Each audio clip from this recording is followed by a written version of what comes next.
On tonight's summary of the Israel-Hamas War, Day 200. The IDF announces new operation in Beit Lahia in the northern parts of the Gaza Strip. Scores of Palestinians have been seen evacuating the area. Mass grave of 283 bodies discovered near Nasser Hospital in Khan Yunis. The IDF states that it inspected bodies searching for hostages, but that people were already dead and that they were returned in the manner they were found. Leading up to the Rafah invasion, Egyptian sources quoted as stating they have received Israel's plans for the Rafah operation.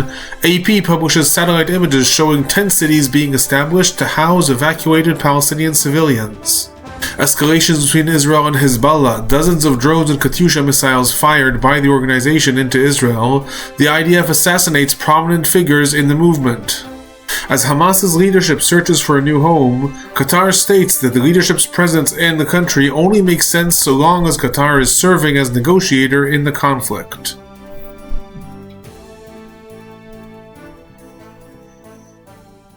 Hello everyone, I'm Alon Burstein, visiting assistant professor at the Department of Political Science and Israel Institute Fellow at the University of California, Irvine, here bringing you the summary of the latest highlights of the Israel-Hamas War. It's currently the evening of April 23rd, 2024 in the United States, the morning of April 24th, 2024 in the Middle East. As I stated a few days ago, I am traveling this week, and thus the updates are going to be shorter, and they are highlights from the last several days rather than the last 24 hours. Starting with the situation in the Gaza Strip, there were barrages of rockets and mortars that were fired from the Gaza Strip in the last several days, targeting the southern parts of Israel. These include rockets that were sent towards the areas of Sderot, Zikim, and Ashkelon, as well as other areas surrounding the Gaza Strip. Several of these barrages were more intensive. Most of the rockets that were fired in Israel were intercepted by Israel's air defenses. Responding to this, in the Gaza Strip, in the northern parts of the Gaza Strip, the IDF carried out several bombing raids in the areas of Beit Lahia, targeting the launching sites from which these rockets were launched. In addition, the IDF has also announced its intentions to carry out a substantial operation in the areas of Beit Lahia. Again, this is in the outskirts of Gaza City, in the northern parts of the Gaza Strip.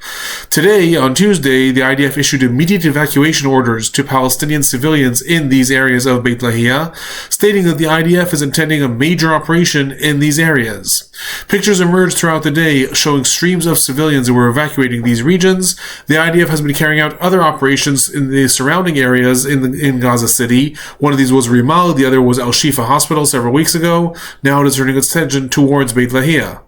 In addition to this, there's also an ongoing IDF operation that is being carried out in Beit Hanun. This is another area in the outskirts of Gaza City. There was intensive fighting that was reported there throughout the last 24 hours. In the central parts of the Gaza Strip, on Sunday, an IDF division launched a surprise operation aiming to secure and expand the zones around the Netzarim corridor. The Netzarim corridor, I remind everyone, is this corridor that the IDF is maintaining from the east to west sides of the Gaza Strip, essentially dividing the strip from what the IDF determines as the northern parts of the Gaza Strip and the southern parts of the Gaza Strip. This operation is now being used in order to expand the buffer zones around the Netzarim corridor. This is a corridor that seemingly the IDF is planning to maintain for quite some time, regardless of what happens in the future of the Gaza Strip. According to different reports, the IDF has established more permanent outposts in the area as well as checkpoints. Possibly associated with this, there was major bombing that was reported throughout the day in the Barrages refugee camp. This is an area in the central parts of the Gaza Strip. But again, these bombings were just reported. It was not reported if this is part of this IDF operation, if it is centering on Barrages or somewhere else. In the southern parts of the Gaza Strip in Khan Yunis, in the last several days, a mass grave was discovered near the Nasser Hospital in the city, with an estimated 283 bodies that were discovered so far. Palestinian sources stated that the IDF buried Palestinians in a mass grave prior to the IDF's withdrawal from Khan Yunis several weeks ago. The IDF in turn has denied this and issued statements stating that it inspected bodies in graves that were already there, searching for hostages, adding that bodies were returned after confirmation of their identity to the original burial site, and this was done with the utmost respect. Right now, the tally is still being counted. It was reported thus far there was 283 bodies that were discovered in the vicinity of Nasser Hospital.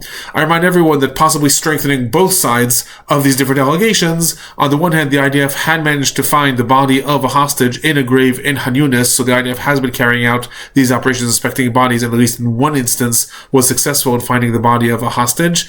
On the other side, it was also reported in the last several weeks prior to the IDF withdrawal from Khan Yunis that that there were a lot of deaths that were occurring in Nasser Hospital while fighting was still going on there, and that people could not evacuate bodies in order to be buried in different burial sites, so it is possible this mass grave was associated with the IDF operation there or was even carried out by the IDF. Again, at this point, that is speculation. Each side is blaming the other side. Other news related to the Gaza Strip. After a month without issuing statements himself, the Al-Qassam spokesperson, Abu Ubaida, issued a statement today in honor, quote-unquote, of 200 days to the war. He stated that 200 days have passed and the IDF is still stuck in the sands of Gaza, adding that the resistance is as strong as the mountains of Palestine.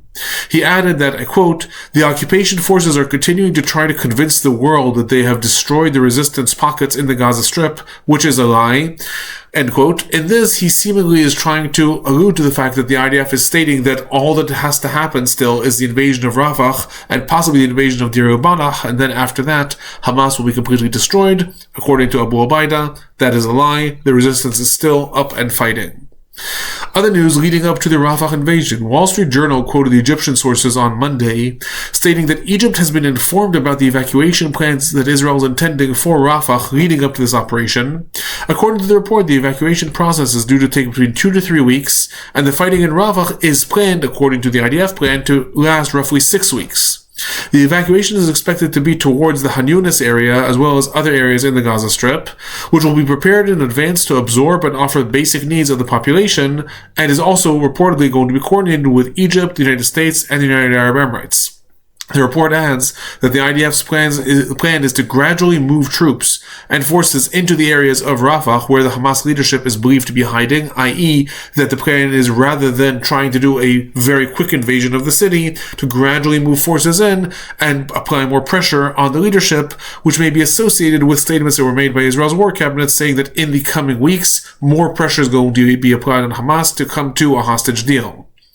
Related to this, AP published satellite images today stating that a new 10-city compound has been constructed near the areas of Khan Yunis, associating this with the intended evacuation of civilians from Rafah. The IDF confirmed that it took part in this construction, according to the report in AP, lending further indication that the Rafah evacuation and invasion may be approaching. I remind everyone that we've also seen indication of this in recent weeks. We have seen on the one hand the negotiations between Israel and the United States and different reports that Israel agreed to limit severely its retaliation to Iran in exchange for the United States agreeing to the invasion of Rafah. We also saw that the IDF has called 2 more units for reserve duty and their training is supposed to end around the beginning of May, which is when the IDF originally said it was considering invading Rafah. All this is coming together to say that we may be looking at the invasion in the coming weeks, or at least the beginning of the process that will also include the evacuation. Regarding casualties, 1 IDF soldier was reported killed in the last 3 days in the Gaza Strip, bringing the total number of IDF soldiers killed in the Gaza Strip since the invasion began to 261. 1 IDF soldier is also reported injured in the Gaza Strip in the last several days, bringing the total number of IDF soldiers injured in the Gaza Strip since the invasion began to 1,584. The Palestinian Health Ministry in the Gaza Strip is reporting that 134 Palestinians were killed in the Gaza Strip in the last 3 days, bringing the total number of Palestinians killed in the Gaza Strip since the war began to 34,183. 77,143 Palestinians are reported injured in the Gaza Strip since the war began. Moving on to the humanitarian situation, the highlights of the last several days, the Pentagon announced that the United States will begin the actual construction of the pier in the Gaza Strip very soon. It is expected, according to this report, to become functional at the end of April. It remains to be seen how this pier is actually going to operate. I remind everyone that it was supposed to operate in cooperation with the World Central Kitchen that would distribute the aid, and the United Arab Emirates that were going to fund the maritime corridor from Cyprus. Both the UAE and the World Central Kitchen have pulled back a lot of their operations in the Gaza Strip following the incident that killed the aid workers of the World Central Kitchen on April 1st. So right now it remains to be seen how this is actually going to function. Amidst this, the U.S. Special Envoy for Humanitarian Situations, David Satterfield, stated that there is still an extreme danger of hunger in the northern parts of the Gaza Strip, citing the major improvements that Israel has implemented in the last several weeks, but adding that more has to be done and that there's still a big danger of hunger. Today there were reported at least 7 different missions of paradropping aid throughout the northern parts of the Gaza Strip, spearheaded by Jordan as well as in cooperation with other countries. Moving on to the northern parts of Israel and southern parts of Lebanon, there were repeated circles of escalation between Israel and Hezbollah in the last several days. Substantial barrages of rockets were fired by Hezbollah towards Israel on Sunday evening. In some cases, over 35 to 40 rockets were fired at the same time. In response, on Monday, the IDF carried out a series of bombings throughout the southern parts of Lebanon and also carried out 2 assassinations that were reported on Tuesday. These were Hassan Ali Azkul, he's a senior figure in Hezbollah's air defense units and missile launching units, who was assassinated in the areas of Tzor, as well as Muhammad Halil Atiyah, he's a senior in Hezbollah's Radwan force, that is Hezbollah's commando units, and he's also part of Hezbollah's air division units. He was assassinated in the areas of Arzun. In addition, a major bombing was also reported in the areas of the Hanin village, killing at least 2 people and injuring at least 6. Responding to these escalations, in turn, Hezbollah has fired in the last 24 hours dozens of Katyusha missiles towards the areas of Kiryat Shmona and the northern parts of Israel. The group also stated that it sent a swarm of drones towards the Akko region. According to different reports, a lot of these were intercepted, and civilians on the ground stated that they heard a lot of sonic booms and that interceptions were seen throughout the area. Some of the highlights of the political situations for the last several days: the U.S. Senate approved the huge combined aid package that is destined for Israel, Ukraine, and Taiwan. I reported several days ago that the House had approved this. Now the Senate has approved this as well. As I stated a few days ago, this package includes over $26 billion that will be diverted for activities in the Middle East.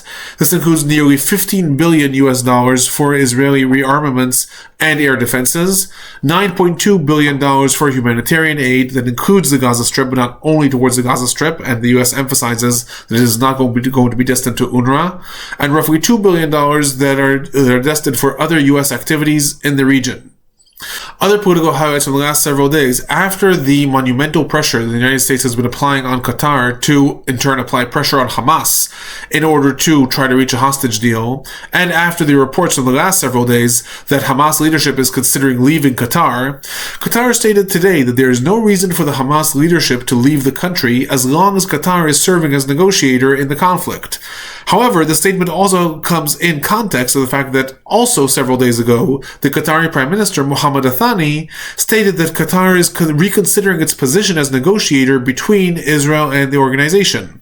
This may all be part of a way that Qatar and Hamas have agreed that Hamas's leadership is going to leave the country, but the two can quote-unquote mutually agree that there's no reason for the leadership to stay in Qatar and that Hamas finds a new home, rather than Qatar openly saying that they are forced to expel the Hamas leadership from the country, and this will look bad for Qatar, look bad for Hamas. So it is possible they're both building a case that there's no reason for the Hamas leadership to remain in the country, and that Hamas is going to, at the same time, by coincidence, find a new home. According to different reports, the external Hamas leadership is probing both with Turkey and with Oman about relocating their headquarters to there. The Hamas leadership met with Turkish President Erdogan several days ago in order to discuss this. However, today Turkey also said that it is unsure that Hamas is even going to leave Qatar. So all this is developing. We will learn more about this in the coming weeks, and this will actually be instrumental for the future, because where the Hamas leadership is located ends up being very important for that country's role in negotiating the conflict, as we've seen in Qatar's case, as we've seen previously in different places that the Hamas leadership was located. That is it for this time. As I stated, I am traveling for the next week and a half, so these are just highlights from the last several days. I will upload a video every several days with the ongoing highlights. If you find this important, please do remember to hit that like button, subscribe, turn on notifications if you want to know when reports come out. If you have any questions or comments, feel free to leave them in the comment section below. That is my report for the last several days. I'll be back with the next highlight in the coming days.